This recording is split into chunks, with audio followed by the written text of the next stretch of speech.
Carta de Paulo aos Filipenses, capítulo 4, versículos 1 seguintes. A motivação da oração da manhã, que norteou a nossa reflexão e oração e testemunho, o Salmo 19, no versículo 9, convidava-nos: de pé, continuamos firmes. E nós começamos esse capítulo 4 aos Filipenses com a ordem, o imperativo categórico de Paulo: continuai assim, firmes no Senhor. Repita essa frase para quem está do seu lado gravar bem, é uma ordem. Continuai assim, firmes no Senhor. Vamos repetir? Continuai assim, firmes no Senhor. Aqui nós temos, além da ordem, continuai assim, desse jeito como você está experimentando nesse acampamento. Continuai assim, firmes no Senhor. Paulo já está dizendo um segredo: se você quiser continuar firme, precisa ser no Senhor. Fora do Senhor, você será não firme. E não firme significa infirmos, doente. Não firme, enfermo. A palavra enfermo é o contrário de firme, de firmeza. Se você não continuar assim no Senhor, você não conseguirá manter-se firme. Daqui a pouco você está mole de novo. E estando mole, qualquer coisinha derruba você. Para continuar assim, firme no Senhor, Paulo continua, versículo 2: que vivam em paz no Senhor. Primeiro, continuai assim, firmes no Senhor. Agora, que vivam em paz. Aonde, como, quando, que jeito? No Senhor. Versículo 4. Veja como emenda no assunto que o Senhor inspirou a manhã de hoje. Alegrai-vos sempre. Então, três coisas que você precisa manter-se no Senhor. Primeiro, continuai firme. Se você deseja ser essa pessoa sarada, essa pessoa curada, essa pessoa equilibrada, não firme, é a pessoa desequilibrada, é a pessoa que cai de um lado para o outro. Essa é uma palavra-chave na nossa vida, a palavra equilíbrio. A maior parte de nós aqui, a maioria dos nossos problemas foram provocados por um desequilíbrio. Foi um desequilíbrio emocional, foi um desequilíbrio físico, foi um desequilíbrio financeiro. Você gastou mais do que devia e do que podia gastar. Você comeu mais do que devia ou que poderia comer. Você dormiu menos. Você acabou se transformando numa pessoa afetivamente desequilibrada, emocionalmente desequilibrada. Por quê? Porque foi buscar a sua segurança, a sua rocha, na alegria, na fraqueza com cara de força que o mundo nos ensina. Continuai assim, firmes no Senhor. Para viver em paz no Senhor, é preciso agora alegrar-se no Senhor. Veja, não é uma sugestão. Paulo não está dizendo, eu sugiro que vocês, em determinados momentos, procurem viver a alegria. Ele não está falando isso. Ele está dando uma ordem. Alegrai-vos quando? Quando? Sempre. Sempre é quando? É o tempo todo. Esse é o segredo do cristianismo. Esse é o segredo da alegria que brota dentro. Volta em tudo que nós meditamos nesse acampamento. As diferenças que fazíamos no domingo à tarde entre a euforia e a alegria. A euforia é toda a alegria que vem de fora para dentro, mesmo que seja uma alegria boa, é uma alegria passageira. Quando para aquilo que provoca em mim alegria, quando cessa de provocar em mim, então eu perco a paz, eu perco a alegria, eu perco a firmeza. 3 coisas que nós perdemos quando partimos para a euforia. Perdemos a firmeza, tornamos-nos umas pessoas molengas, fracas. Tornamos-nos umas pessoas machucadas, desequilibradas interiormente. E aí, é claro, perdemos a paz. Portanto, Paulo dá uma ordem. Alegrai-vos sempre. Sempre significa em todas as circunstâncias. É a mesma coisa que ele escreveu aos Tessalonicenses. Viveis sempre contentes, orai sem cessar, em todas as circunstâncias dai graças. É o que ele escreveu aos Romanos, capítulo 12, versículos 11 e principalmente versículo 12. Sede alegres na esperança, pacientes na tribulação, perseverantes na oração. O que me impressiona, e eu já falei isso em outros acampamentos, em outros contextos, e também escrevi isso no livro Segredos para a Cura Interior. O que mais me impressiona nesse texto de Paulo é o contexto em que ele foi escrito. Essa carta aos Filipenses, 103 versículos, 4 capítulos. Em 4 capítulos, 16 vezes Paulo fala da importância da alegria.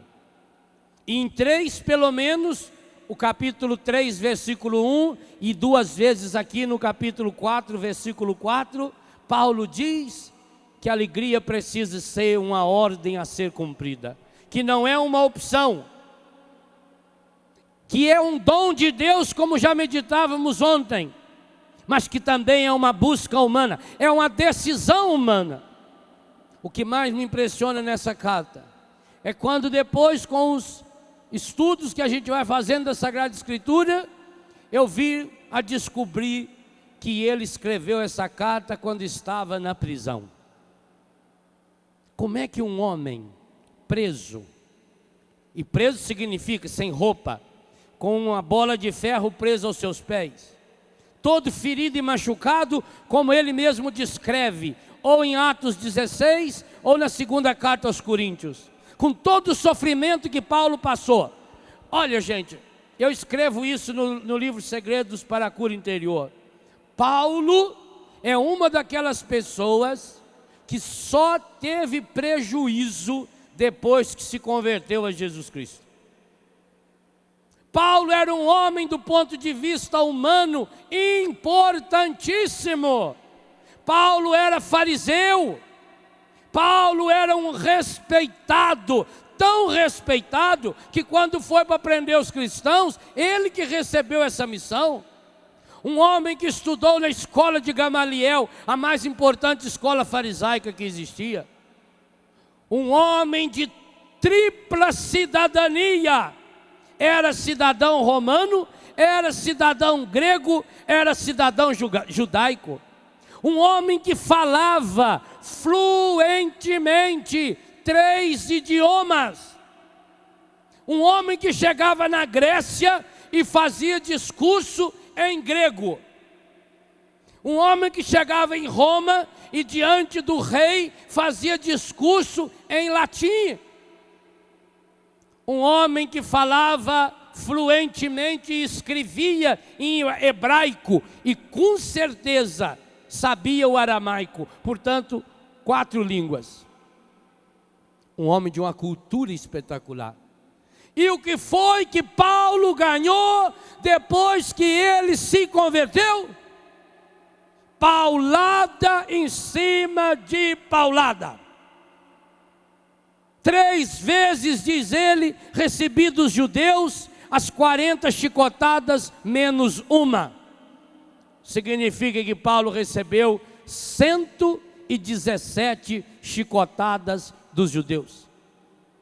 Quantas vezes ele esteve à beira da morte? Quantas vezes ele enfrentou naufrágio, fome, nudez, perigo, espada? Desde que Paulo se converteu, Paulo só teve, humanamente falando, prejuízo. Ganhou inimigo aonde não podia. O problema do seu temperamento, ele tinha um temperamento muito difícil. Paulo não conseguia conviver com ninguém. Ora, como fariseu, isso era ótimo para ele, pois ele era autoridade, ele não precisava conviver com ninguém.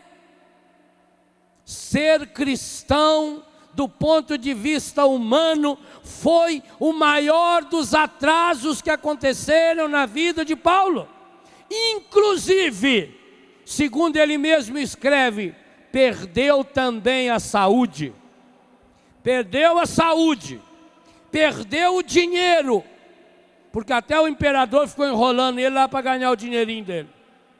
Perdeu os amigos, perdeu a sua pátria, perdeu a sua cidadania, perdeu o respeito que ele tinha. 10 anos voltou, olha a humilhação.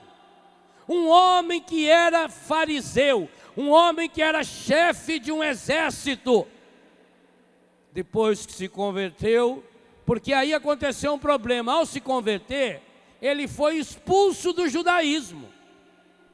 Imagine, era um traidor para os judeus. Um homem daquele gabarito, que agora começa a falar a favor dos cristãos, ele que tinha a missão de matar os cristãos. Paulo foi banido da comunidade judaica e não foi aceito na comunidade cristã.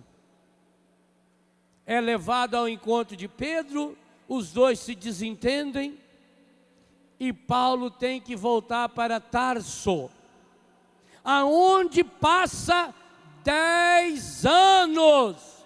Sabe o que é isso? 10 anos sem os seus amigos, 10 anos sem os novos amigos, os cristãos, 10 anos trabalhando num trabalho para o grego e para o judeu, um trabalho desonrado, fabricando tendas, machucando a mão, cheio de estrepe na mão, de farpa na mão. Aquele homem tão poderoso, depois que encontrou Jesus, teve só prejuízo, teve só castigo, só recebeu como pagamento humilhação, falsas amizades, perseguições, enfrentou perigos da noite e do dia, passou fome, passou frio. Um homem que andava com aquelas túnicas cheias de babado. Os fariseus tinham uma túnica com babado, e embaixo era cheio de sininho, para que quando ele passasse aquilo balançava e todo mundo ficava de pé. Agora ele perde a roupa, agora ele está nu, ele está despido da sua dignidade.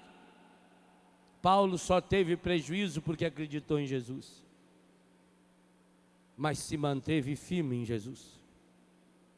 Por isso, meus irmãos, quando é jogado nessa prisão, já que agora está preso, já que agora ele não pode mais evangelizar, anunciar Jesus Cristo, Paulo inventou esse método de evangelização espetacular, que foram as escritas das suas cartas. As mais belas cartas de Paulo, ele as escreveu quando estava na prisão. Mas por quê?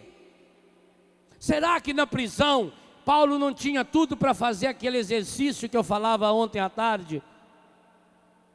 De cair em si e dizer, puxa vida, Deus é injusto comigo. Depois que eu me tornei cristão, depois que eu aceitei Jesus, eu só tive prejuízo.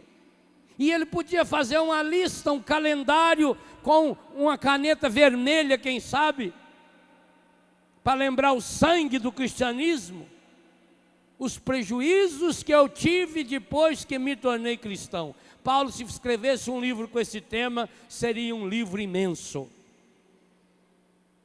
No entanto, ele começa a perceber, e na carta aos Filipenses ele conta isso no capítulo 3, ele começa a perceber que a verdadeira alegria não está naquilo que eu tenho, não está na minha função social, não está nas posições sociais, não está na grandeza do mundo, porque tudo isso é passageiro. E é bom que você se recorde, se você tem alguma coisa do mundo, você também vai perder. Paulo aproveita a prisão para olhar a sua vida com os olhos de Jesus. E aí descobre, ele de fato perdeu tudo. Perdeu o respeito humano, perdeu o valor humano, perdeu a sua responsabilidade humana, perdeu as suas vestes, perdeu a posição, perdeu tudo. Mas foi perdendo tudo que o mundo lhe deu, que ele acabou encontrando aquilo que ele tantas vezes buscou no mundo e não encontrou: a verdadeira alegria. A alegria que não inquieta a alma, nem mesmo quando a pessoa está na prisão. E é isso que você precisa, é isso que eu preciso, meu irmão. Quantas pessoas hoje são ricas, mas não conseguem sair na rua? O carro tem que ser blindado, a casa tem que ter alarme para todo lado. Há ruas inteiras nas grandes cidades que são fechadas com guarda na porta, porque a qualquer momento alguém vem e pode me roubar. Alguém a qualquer momento pode vir e roubar o meu relógio, meu óculos, meu sapato, meu cinto. Se eu tiver dinheiro no bolso, alguém pode roubar a minha televisão, alguém pode roubar o meu carro, podem roubar tudo. Só não podem roubar a alegria que você cultivou depois que teve um encontro pessoal com Jesus Cristo. Isso ninguém rouba. E é isso que você está buscando. As falsas alegrias, as euforias que nos seduzem são chamarizes. Aliás, se a gente não aprender a perder, é capaz que a gente nunca vai encontrar a verdadeira alegria. Paulo na prisão, Paulo despido da sua dignidade humana, Paulo desrespeitado por todos, Paulo sem os amigos antigos e sem os novos, abandonado na prisão, e ele mesmo afirma isso: todos me abandonaram, todos. Ele cita o nome de 2 ou 3 que não abandonaram, o resto todos, inclusive a igreja primitiva. Não há nenhuma passagem no Evangelho que conta que Pedro, Tiago, João foram visitar Paulo na prisão. Não há nenhum texto do Evangelho que conta que os primeiros cristãos foram visitá-lo. Aliás, em 10 anos que ele viveu jogado em Tarso, trabalhando como fabricante de tendas, a única visita que ele recebeu foi 10 anos depois, a visita de Barnabé, primo de Marcos, que era discípulo de Pedro. e ainda foi buscá-lo para levá-lo depois para Antioquia, para ele pregar o evangelho. Paulo não recebeu visita de amigos, Paulo não recebeu atenção da igreja, mas Paulo tinha algo que ninguém tirava dele. Tiraram tudo que ele tinha fora, mas a alegria que ele tinha dentro, essa ninguém poderia e ninguém pôde tirar.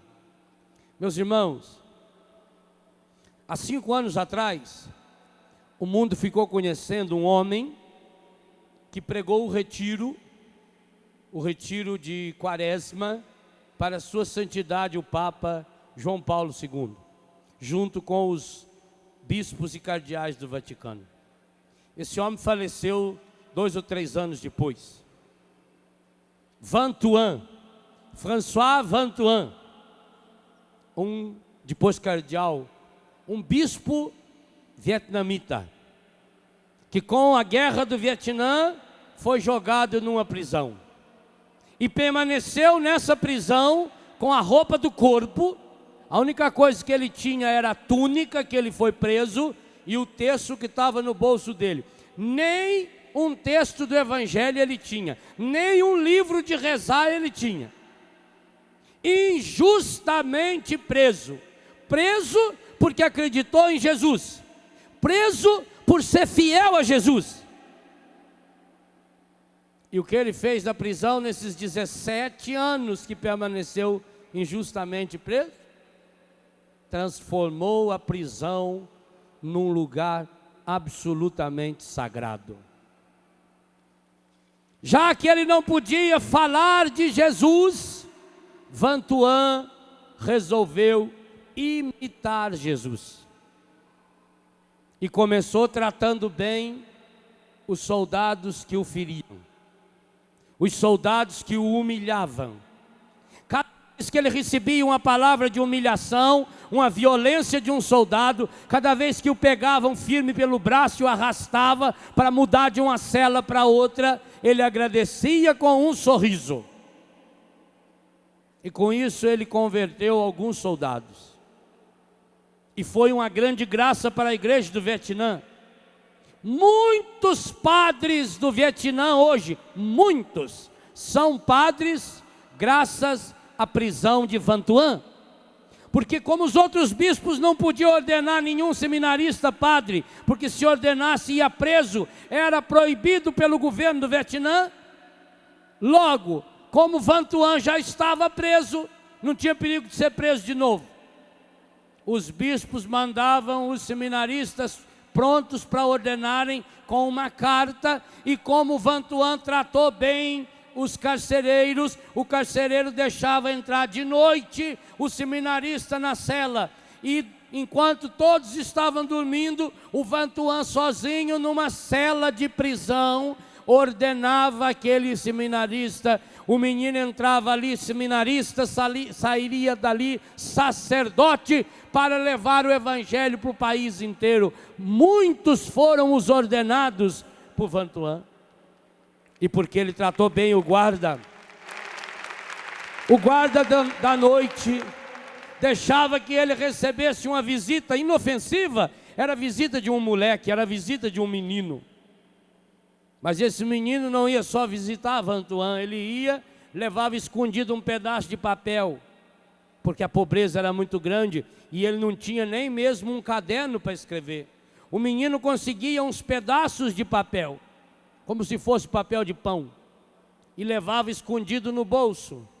E lá Vantuan escrevia naquele papel aquilo que Deus tinha revelado para ele. As mensagens para a igreja, as mensagens de esperança. A palavra mais repetida no vocabulário de Vantuan é a palavra esperança. Tanto que o tema do retiro que ele fez ao Papa é Testemunhos da Esperança.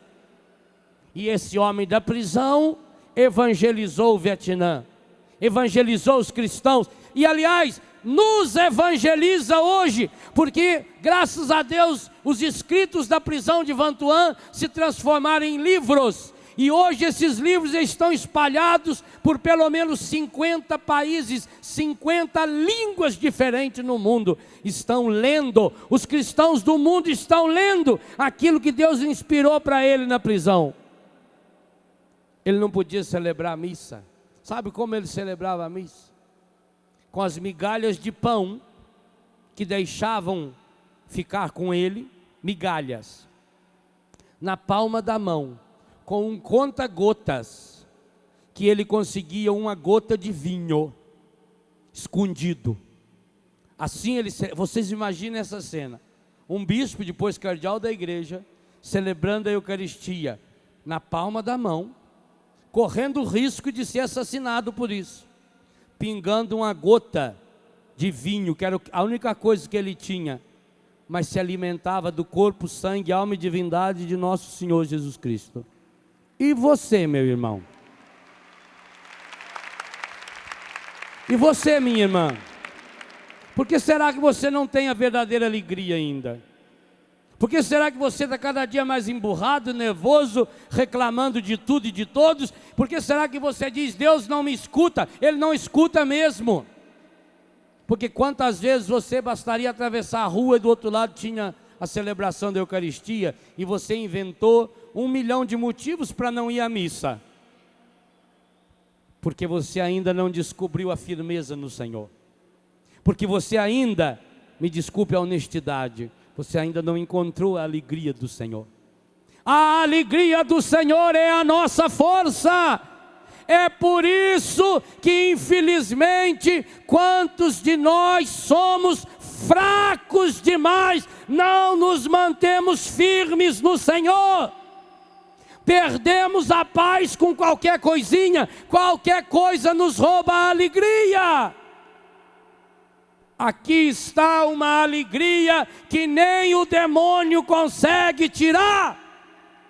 Essa alegria que brota do coração, essa, meus irmãos, essa o demônio não entra. Porque é um dogma da fé católica, que no seu coração o demônio não entra. O catecismo da Igreja Católica afirma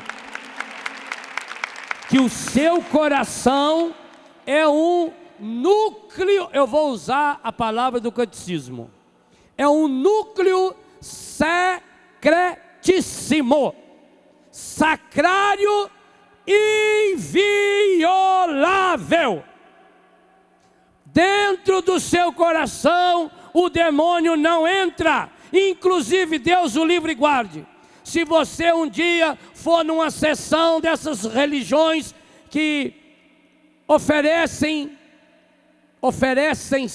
ao demônio, mesmo que você conscientemente fosse num lugar desse, Deus o livre e guarde, e ali oferecesse a sua vida ao demônio, ainda assim, o seu coração continuaria sendo sacrário, inviolável. Eu queria que hoje você descobrisse a fonte da verdadeira alegria. E a primeira grande fonte da alegria é essa: no meu coração o demônio não entra. No meu coração, pode repetir comigo e aplaudir se quiser. No meu coração o demônio não entra.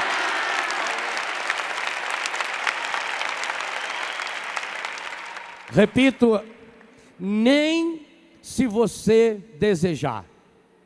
Você não tem esse poder. Que maravilha! Esse poder Deus não deu ao ser humano. Você não tem o poder de abrir seu coração para o demônio. Mesmo que você conscientemente dissesse, eu abro meu coração para o demônio. Aí, aquilo que Jó escreve, ou o autor de Jó escreve no capítulo 38 de Jó: até o jumento dá risada de você. Vê aí na sua Bíblia.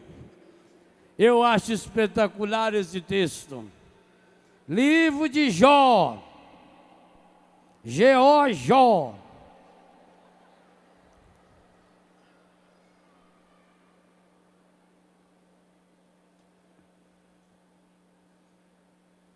Como diz na Bahia, livro do profeta Jó.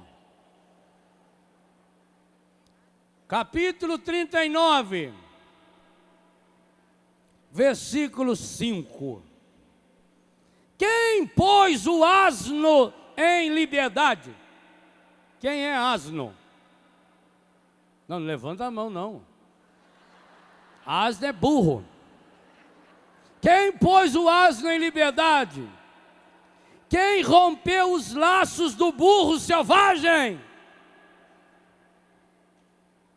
Aí Deus falando: dei-lhe o deserto por morada, a planície salgada como lugar de habitação.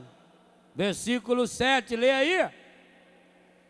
Ele ri-se, ri-C. Ri-se significa ele ri sozinho.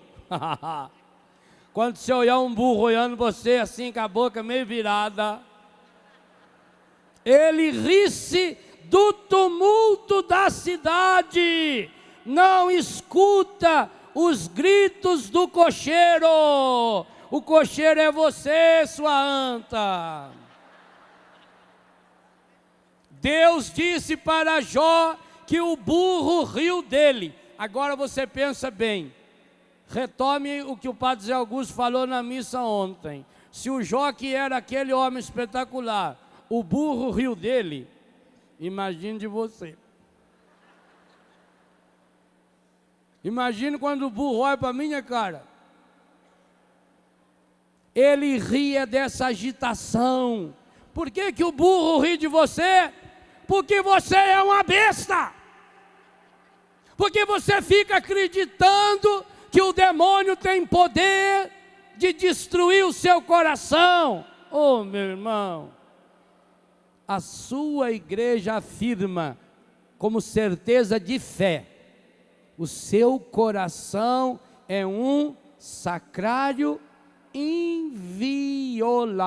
Padre Léo, mas se o nosso coração é um sacrário inviolável, por que é então que nós temos tanta mágoa, tanto ressentimento?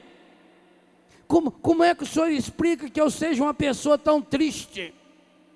Parece que a minha tristeza vem lá de dentro do meu coração. Não é. Dentro do seu coração não tem tristeza. Dentro do seu coração não tem mágoa. Dentro do seu coração não tem ressentimento. Dentro do seu coração não tem impureza. Dentro do seu coração não tem nenhum resquício do pecado.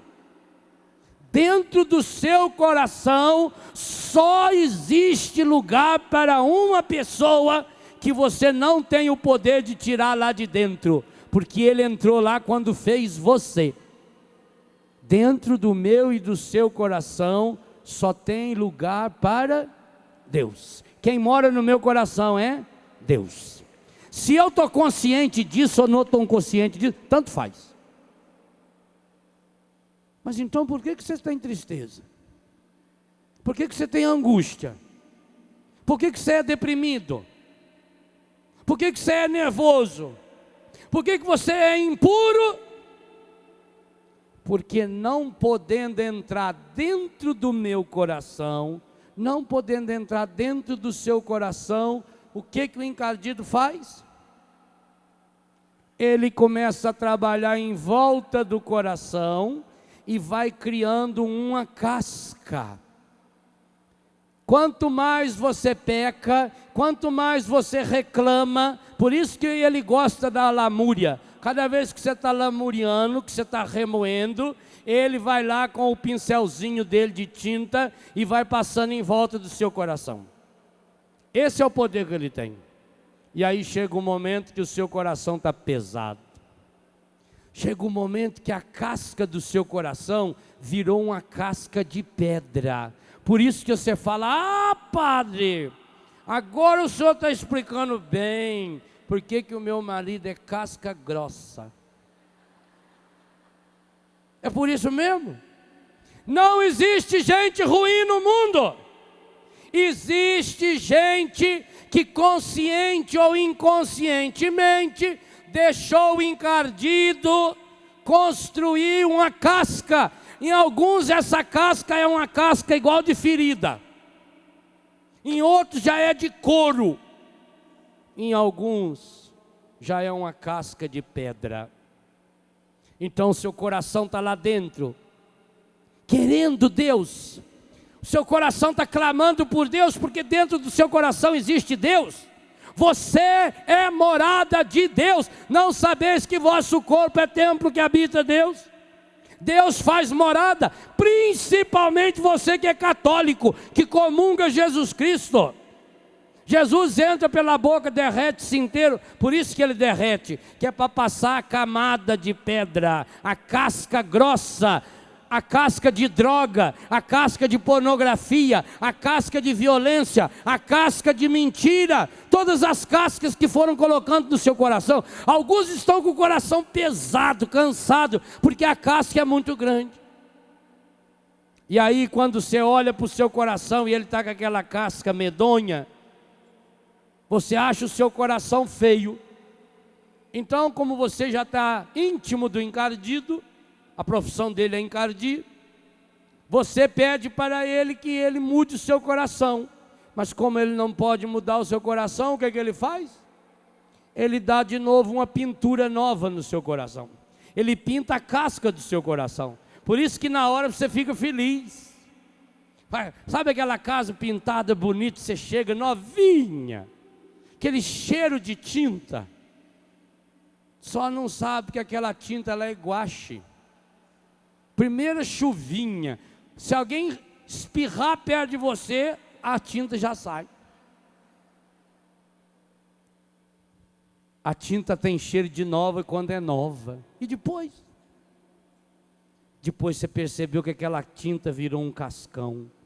E aí a mesma coisa, quando alguém chega numa casa, compra uma casa, vai lá e compra a tinta e passa por cima. Ela era verde, agora pintou de azul. Aí vende a casa, o outro vem, compra a casa, não gosta do azul, pega a tinta e põe tinta amarela. E o outro vem e tinta de vermelho, e o outro de roxo, e o outro de branco. Aquela parede já tem 15 camadas de tinta. E um triste dia, a umidade vai entrando dentro da parede, aquela casca grossa, grudada no reboco, e cai tudo. É o que acontece com você também. Sabe quando é que você se fica mal, que você fica com tristeza? É quando cai uns pedaços de casca no seu coração, e você vai querer juntar esses cascos de novo, vai juntando esses pedaços para pôr no lugar. Você está rebocando o seu coração está cheio de espaladrapo, seu coração está cheio de piche. Pelo amor de Deus, chega perto da água viva do Espírito Santo. Só Jesus, na força do Espírito, pode arrancar essa casca. É por isso que você é uma pessoa tão grossa, tão chata, tão... qualquer coisinha, você está aquela pessoa que se fere com muita facilidade. É por isso, é por causa da casca. Mas lá dentro do seu coração, por isso que você, mesmo casca grossa, se emociona. Mesmo você que é pai, homem, está lá na fábrica, lá você é durão, lá você diz que manda, né?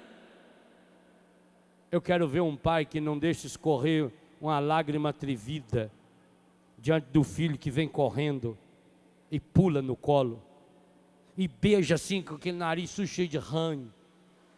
Eu te amo, papai. Eu quero ver homem que é homem não chorar ali.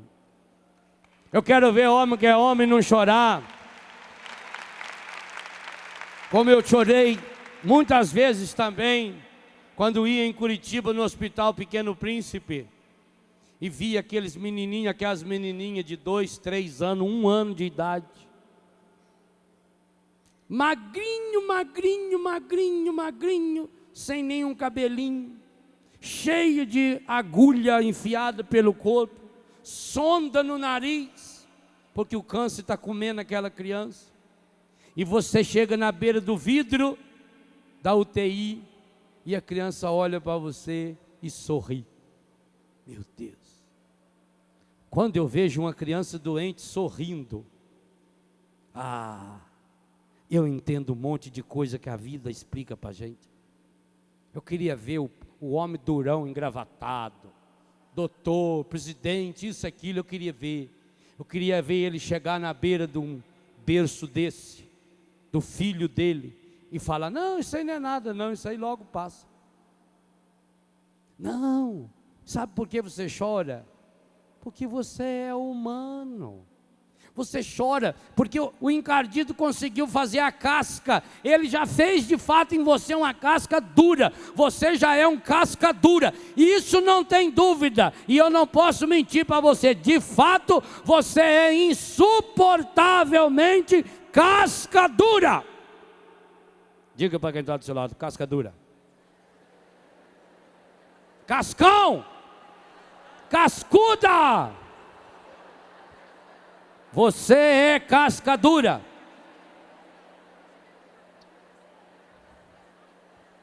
Mas dentro dessa casca dura tem um coração semelhante ao coração de Jesus. Um coração humano, um coração sensível, um coração que se alegra com as pequenas alegrias. Um coração que vibra com a beleza que há na vida. Um coração que não tem medo de ser feliz. Um coração que deseja ser feliz. Então, meu irmão, minha irmã, pelo amor de Deus, não saia desse acampamento de carnaval com a casca que você trouxe. Eu tenho a resposta para você.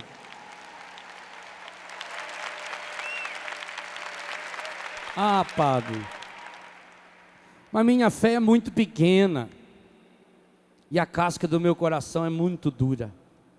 Já fazem muitos anos que eu sou assim, desde pequeno.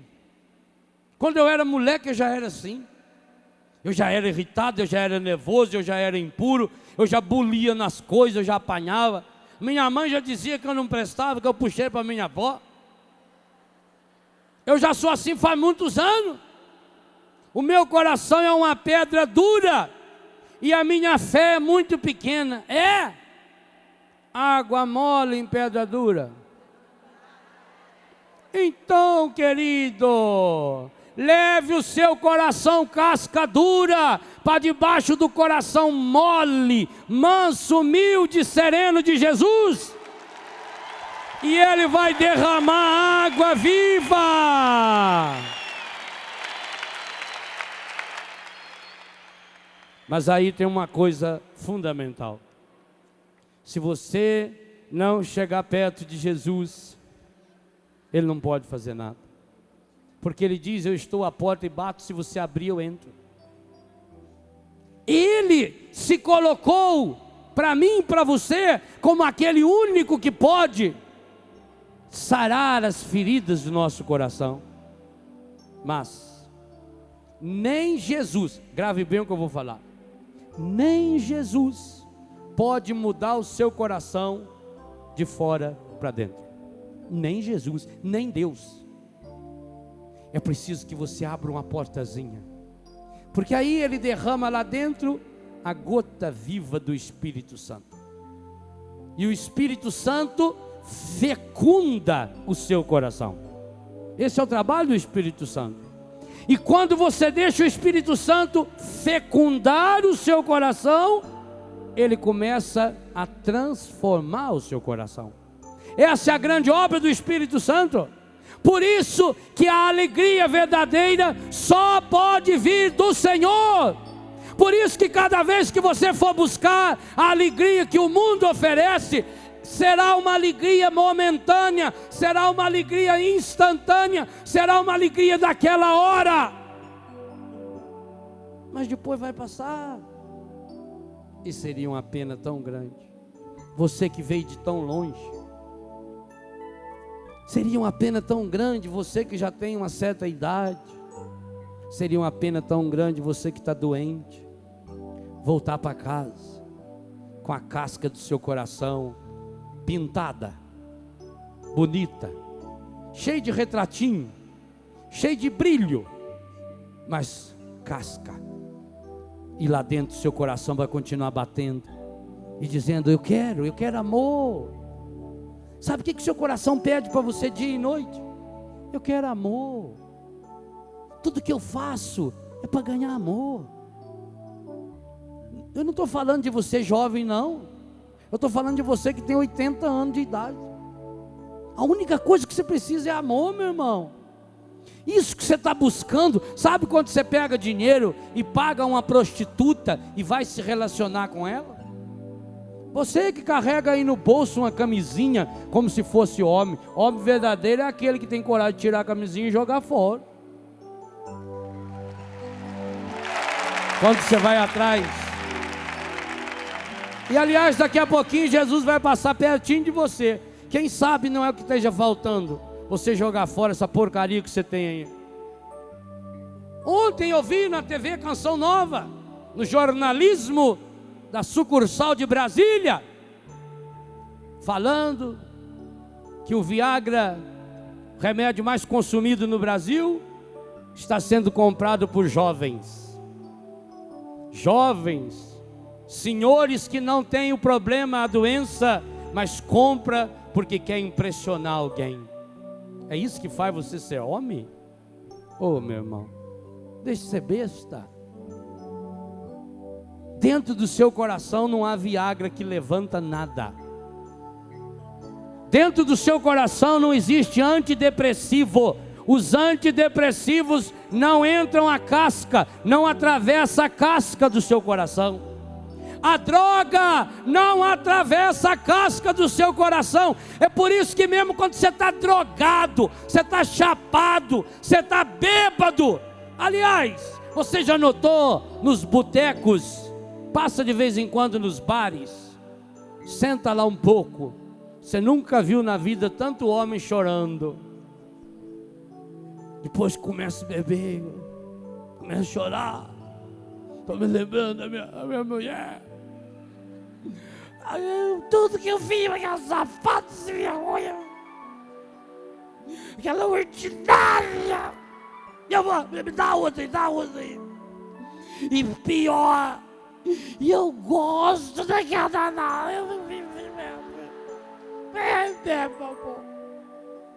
É por isso que o cara, quando está bêbado, ele chora, porque aí ele esquece da casca.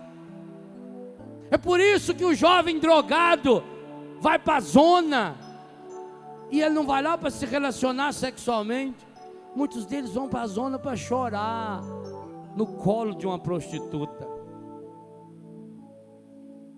Aonde você está buscando preencher os vazios? Não adianta. Por isso que você já descobriu que você não é ruim. Você já notou como você não é ruim? Como dentro de você, você tem umas emoções que às vezes você nem entende. Oh, meu Deus. Às vezes você quer ter vergonha das emoções que você tem. Por quê? Porque o encardido não conseguiu sujar lá dentro do seu coração. Ele sujou a casca. E ele fica divertindo-se com você, sujando cada dia casca. Cada dia ele lhe dá uma casca nova. Eu quero convidar você hoje, meu filho, minha filha, meu irmão, minha irmã. Quebre a casca do seu coração, em nome de nosso Senhor Jesus Cristo. Faça hoje a experiência de um mergulho. Hoje eu não volto para minha casa com a casca desse coração. Porque é claro, a casca, você sabe, ela protege. É por isso que quando a gente machuca o braço, logo forma uma casca, porque protege. Mas aí quando chega lá na hora do curativo, tem que ir colocando aquela água oxigenada e limpando a casca. Quando machuca imediatamente, até deve colocar uma proteção apropriada, depois tem que tirar. Há determinados tipos de ferimento, por exemplo, que não pode pôr nem proteção. Por exemplo, mordida de cachorro, tem que deixar o corte aberto, dar os pontos, se for o caso, senão nem ponto pode dar, porque a sujeira tem que sair. Assim acontece com a casca do seu coração. Na hora é uma delícia, na hora você não sente mais dor, Na hora o seu coração está protegido, está revestido. Mas aí você vai deixando naquelas camadas de casca que vão ficando. Ali vai ficando a mágoa. A outra camada guarda o ressentimento. Preste atenção no que eu estou explicando a você, que é importante. A mágoa, o ressentimento, o ódio, a impureza, a pornografia, a violência, a prostituição, o espírito de desregramento sexual, não estão dentro do seu coração. Eles não entram lá dentro. Nunca mais fale, eu tenho um coração sujo, porque aí você ofende a Deus. Eles ficam na casca. Acontece que você, quando olha para uma laranja, para uma árvore, você vê a casca. Eles ficam na casca. Então o que tem em volta do seu coração? Uma casca de ódio. A casca de ódio acaba ajudando a fazer uma casca de mágoa. A casca de mágoa ajuda a criar uma casca de ressentimento. A casca de ressentimento ajuda você a criar uma casca de inferioridade. A casca da inferioridade ajuda você a criar a casca da indignidade. Aí você fica ruminando tudo isso, ruminando. Aí vem a casca do remorso. E no meio dessas cascas vão se instalando os ovinhos que o encardido põe na casca do seu coração. Ele põe aí o ovinho da maldade, e você choca a maldade. Ele põe aí o ovinho da impureza, e você alimenta a impureza. Ele põe ali o ovinho da tristeza, e você alimenta a tristeza. Ele coloca o ovinho da angústia, e você faz a angústia crescer, faz ela se reproduzir dentro de você, e você vai se tornando, a casca do seu coração se transformou num ninho de mágoa, de ódio, de ressentimento, de impureza, de nervosismo, e você vai se tornando essa pessoa mole. Hoje você recebeu uma ordem: alegrai-vos no Senhor, sempre. Como? Deixando que o Espírito Santo, derramado sobre o seu coração, vai, primeiro, 3 coisas que o Espírito Santo precisa fazer. Por isso que você não pode parar de rezar. Primeiro, o Espírito Santo vai umedecer o seu coração. Por isso ele vai trazer alegria. Umedecer vem de humor, líquido. Vai humorar o seu coração. Por isso que o coração pesado, você fica mal-humorado. Os líquidos, os humores estão desequilibrados. Então a primeira coisa que o Espírito Santo faz, a água viva do Espírito Santo molha o seu coração, amolece o seu coração, umedece o seu coração, e você já sente aquela brisa suave, como se fosse um orvalho caindo. Deixando essa brisa, insistindo na oração, o Espírito Santo, depois que umedeceu a casca, na primeira brechazinha que você der, Jesus diz: eu estou à porta e bato. Primeira abertura que você der na casca, não precisa arrancar a casca não, deixa que o Espírito Santo faz isso, porque ao menos não dói. Não tenta você sozinho tirar a casca. Quando a gente tira a casca, a gente acaba machucando. Você não tem poder de tirar a casca do seu coração não, para de ser besta. Só o Espírito Santo pode. E como é que ele tira a casca? Quando ele acha o fiozinho, a abertura da casca, ele já imediatamente fecunda o seu coração. E ao fecundar o seu coração, ele vai envolvendo. Agora, aquela brisa suave que você tinha em volta do coração, agora você passa a sentir dentro do coração. E aí é o lugar importante, porque é de dentro do seu coração que brota a verdadeira oração. Jesus diz que o Pai não ouve oração que é feita com a boca, mas que o coração não repercute. Esse povo me louva com os lábios, mas o seu coração está longe de mim. Então quando o Espírito Santo, aquela água entra dentro do seu coração, aí cria uma sintonia. Eu ainda tenho uma lagoa na minha casa que eu fiz, era um brejo. 45 dias de máquina para fazer aquela lagoa, 6 meses para pagar a máquina. E acontece que depois da lagoa pronta, 12 mil peixes lá dentro, a beirada da lagoa começou a desbarrancar. E nós fomos lá e enfiamos estaca. Não adiantava nada. Jogava pedra. Contratava o caminhão, vinha com um barro, jogava de novo, passava um pouco. A beirada larga, passa um caminhão na beira da lagoa, desbarrancando. Eu não sabia o que fazia. Os meus amigos engenheiros não sabiam o que fazer. Mas graças a Deus, papai era vivo, foi me visitar. E andando lá com o papai, devagarinho na beira da lagoa, falei: olha aqui, pai, já plantei bambu, já fiz isso. E não adianta não, meu filho. Enquanto você não desviar esse corguinho que passa aí do lado, isso aqui vai desbarrancar. Desvia o corgo, joga esse corgo, olha, aquela beirada lá, aquela grota, joga o corgo lá. Falei: papai, mas por que eu tenho que tirar o corgo daqui? Água procura água. E eu tirei o corgo. Hoje quem for na minha casa vê que a beirada da lagoa minha tem ardósia colocada. Nunca mais desbarrancou. Sabedoria do Quinzinho Pereira, que depois da manhã faz um ano que ele está no céu. Papai, água procura água. Olha o que o Espírito Santo faz.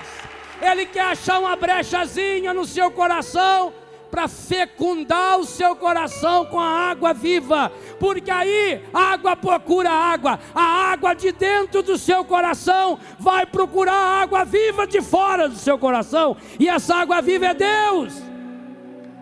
E então acontece a terceira etapa que o Flavinho nos ensinou a rezar. Vem a transformação. A água viva fecunda e depois transforma o seu coração. Oh, meu irmão, minha irmã, entenda agora porque na oração da manhã e na pregação hoje você foi convidado a atravessar o Mar Vermelho. Não era aquele lá não, era esse aqui. A casca que precisa quebrar. E não pense que Deus quer de você que você fique fazendo jejum, penitência o resto da sua vida. Não, basta 1 milésimo de segundo. Quando Jesus Cristo estava na cruz, Dimas, o ladrão do lado, virou para ele, e quando viu o coração de Jesus exposto, virou para Jesus e abriu a casca e falou: Senhor, lembra-te de mim quando estiver no seu reino. E na mesma hora Jesus falou: hoje estarás comigo no paraíso. Só depende que você tenha coragem de fazer essa oração. Mas eu sei que sozinho você não consegue. Eu também não. Então peça. Vem, ó água viva, ó água pura, fecundar meu coração. Vem, ó água viva, ó água pura, transformar meu coração.